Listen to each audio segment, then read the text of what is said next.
ನಮಸ್ಕಾರ ಸ್ನೇಹಿತರೆ, ಇವತ್ತಿನ ಈ ವಿಡಿಯೋ ಕೈಲಾಸ ಪರ್ವತದ ರಹಸ್ಯ. ಯಾರು ಹತ್ತಲಾಗದ ಬೆಟ್ಟ, ಯಾಕೆ ತಿಳ್ಕೊಳ್ಳೋಣ ಈ ವಿಡಿಯೋದಲ್ಲಿ. ಮಿಸ್ ಮಾಡದೆ ಕೊನೆವರೆಗೂ ಈ ವಿಡಿಯೋ ನೋಡಿ.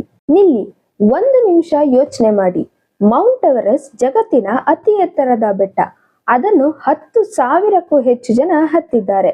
ಆದರೆ ಇಲ್ಲಿ ಎವರೆಸ್ಟ್ಗಿಂತ 2,200 ಮೀಟರ್ ಕಡಿಮೆ ಎತ್ತರ ಇರುವ ಕೈಲಾಸ ಪರ್ವತವನ್ನು ಇಂದಿನವರೆಗೂ ಒಬ್ಬನೇ ಒಬ್ಬ ವ್ಯಕ್ತಿ ಹತ್ತಿಲ್ಲ. ಯಾಕೆ? ದೇವರ ಭಯನ, ಅಥವಾ ವಿಚಿತ್ರ ಶಕ್ತಿ ಇದೆಯಾ, ಅಥವಾ ಬೇರೆ ಏನಾದರೂ ರಹಸ್ಯ ಇದೆಯಾ ಅಂತ ಇವತ್ತಿನ ಈ ವಿಡಿಯೋದಲ್ಲಿ ತಿಳ್ಕೊಳ್ಳೋಣ. ಕೈಲಾಸ ಪರ್ವತ ಇರುವುದು ಚೀನಾದ ಟಿಬೆಟ್ನಲ್ಲಿ. ಎತ್ತರ 6,638 ಮೀಟರ್, ಅಂದರೆ ಸುಮಾರು 21,778 ಅಡಿ. ಆದರೆ ಕೇಳಿ, ಈ ಬೆಟ್ಟ ಕೇವಲ ಎತ್ತರಕ್ಕೆ ಫೇಮಸ್ ಅಲ್ಲ. ಈ ಒಂದೇ ಬೆಟ್ಟದ ಬುಡದಿಂದ ಏಷ್ಯಾದ 4 ದೊಡ್ಡ ನದಿಗಳು ಹುಟ್ಟಿವೆ. ಸಿಂಧು, ಬ್ರಹ್ಮಪುತ್ರ, ಕರ್ನಾಳಿ, ಸತ್ಲಾಜ್. 4 ನದಿಗಳು 4 ದಿಕ್ಕುಗಳಿಗೆ ಒಂದೇ ಕಡೆಯಿಂದ. ಅದಕ್ಕೆ ಇಂದಿನ ಕಾಲದ ಜನ ಇದನ್ನು ಜಗತ್ತಿನ ನಾಭಿ ಅಂತ ಕರೀತಾ ಇದ್ರು. ಮತ್ತು ಇದು ಕೇವಲ ಒಂದು ಧರ್ಮಕ್ಕೆ ಪವಿತ್ರ ಅಲ್ಲ. ಜಗತ್ತಿನ ಯಾವ ಒಂದು ಬೆಟ್ಟ ಒಂದೇ ಸಮಯದಲ್ಲಿ 4 ಧರ್ಮಗಳಿಗೆ ಪವಿತ್ರ ಅಂದ್ರೆ ಅದಕ್ಕೆ ಉತ್ತರ ಕೈಲಾಸ ಮಾತ್ರ. ಹಿಂದೂಗಳಿಗೆ ಇದು ಶಿವ ಪಾರ್ವತಿ ವಾಸಿಸುವ ಸ್ಥಳ. ರಾವಣ ಈ ಬೆಟ್ಟವನ್ನೇ ಎತ್ತಲು ಹೋದಾಗ ಶಿವ ತನ್ನ ಒಂದೇ ಕಾಲ ಹೆಬ್ಬೆರಳಿನಿಂದ ಒತ್ತಿ ರಾವಣನನ್ನು 1000 ವರ್ಷ ಅದರ ಕೆಳಗೆ ಹೂತಿಟ್ಟ. ಬೌದ್ಧರಿಗೆ ಇಲ್ಲಿ ಬುದ್ಧ ದೇವತೆ ನೆಲೆಸಿದ್ದಾರೆ ಎಂಬ ನಂಬಿಕೆ ಇದೆ. ಇದಕ್ಕೆ ಅವರು ಅಮೂಲ್ಯ ಹಿಮ ಅಂತ ಕರೀತಾರೆ.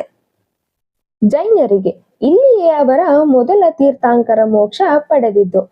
ಬಾನ್ ಧರ್ಮದವರಿಗೆ ಇದು ಆತ್ಮಗಳ ನಿವಾಸ. ಯೋಚಿಸಿ, 4 ಧರ್ಮಗಳು ಒಂದೇ ಮಾತು ಹೇಳುತ್ತವೆ, ಈ ಬೆಟ್ಟನ ತುಳಿಬಾರ್ದು ಅಂತ. ಈಗ ನಾವು ಅತಿ ಮುಖ್ಯ ವಿಷಯಕ್ಕೆ ಬರೋಣ. ನೀವು ಇಂಟರ್ನೆಟ್ ಅಲ್ಲಿ 3 ದೊಡ್ಡ ಕಥೆಗಳನ್ನ ನೋಡಿರ್ತೀರ. ಇದು ಸತ್ಯನ ಅಥವಾ ಸುಳ್ಳ ಅಂತ ಇವತ್ತಿನ ಈ ವಿಡಿಯೋದಲ್ಲಿ ತಿಳ್ಕೊಳ್ಳೋಣ.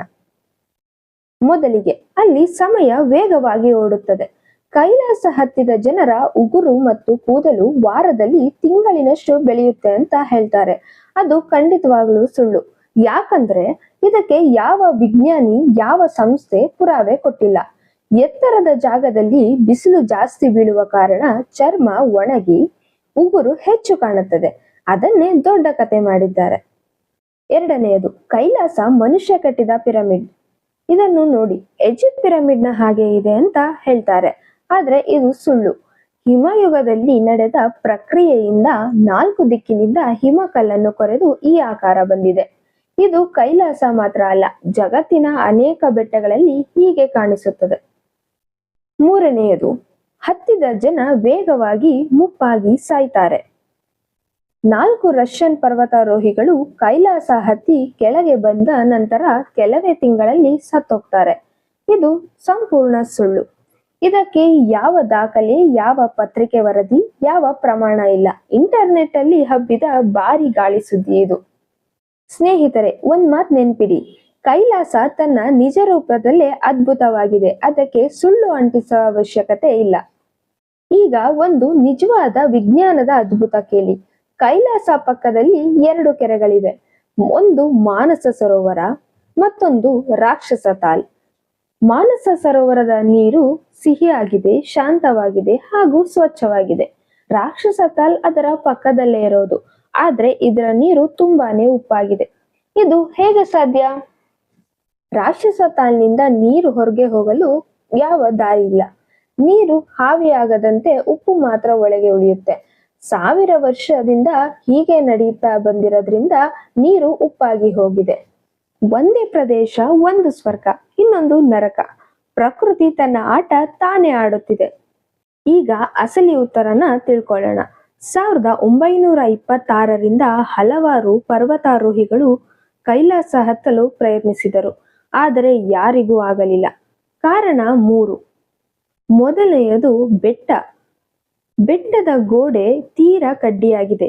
ಹಿಮ ಯಾವ ಕ್ಷಣ ಕಳಚಿ ಬೀಳಬಹುದೆಂದು ಗೊತ್ತಾಗೋದಿಲ್ಲ.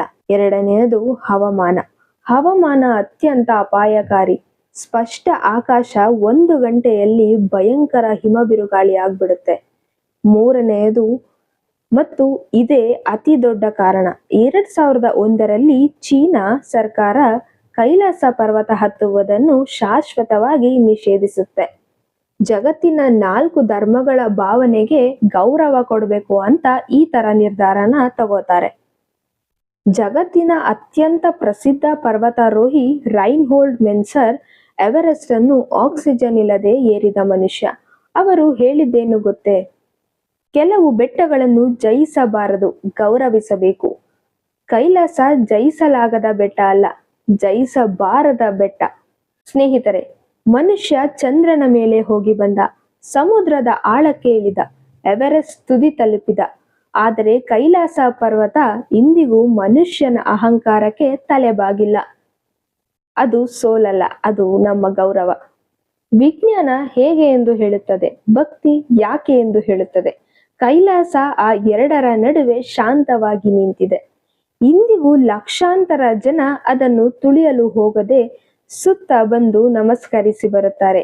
ಅದೇ ಕೈಲಾಸದ ಗೆಲುವು. ಸ್ನೇಹಿತರೆ, ನಿಮ್ಗೆಲ್ಲರಿಗೂ ಒಂದು ಪ್ರಶ್ನೆ. ನಿಮ್ಮ ಪ್ರಕಾರ ಕೈಲಾಸ ಹತ್ತಲು ಅನುಮತಿ ಕೊಡ್ಬೇಕಾ ಬೇಡ್ವಾ? ಕಮೆಂಟ್ ನಲ್ಲಿ ತಿಳಿಸಿ. ನಿಮ್ಗೇನಾದ್ರೂ ಈ ವಿಡಿಯೋ ಇಷ್ಟ ಆಗಿದ್ರೆ ಈ ವಿಡಿಯೋಗೊಂದು ಲೈಕ್ ಮಾಡಿ, ಹಾಗೆ ನಿಮ್ಮ ಸ್ನೇಹಿತರೊಂದಿಗೆ ಶೇರ್ ಮಾಡಿ. ನಮ್ಮ ಚಾನೆಲ್ಗೆ ಸಬ್ಸ್ಕ್ರೈಬ್ ಆಗೋದನ್ನ ಮರಿಬೇಡಿ. ಸಿಗೋಣ ಮುಂದಿನ ವಿಡಿಯೋದಲ್ಲಿ.